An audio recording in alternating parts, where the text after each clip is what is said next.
Истински вярващите получиха нова доза доказателства през април, когато военноморските сили на САЩ пуснаха кадри, заснети от пилоти.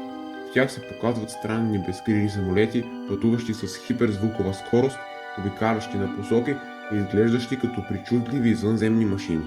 Въпреки съществуването на такива видеоклипове, хората все още трябва да бъдат предпазливи, твърди журналистката на Свободна практика Сара Скоулс в книгата си "Те вече са тук. Култура на НЛО и защо виждаме чинии".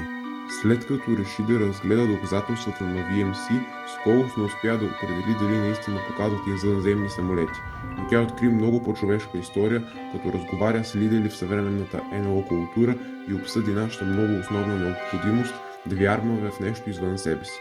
Кликнете 2 пъти върху екрана и по възможност се абонирайте за канала, за да получавате известия, когато качим ново видео.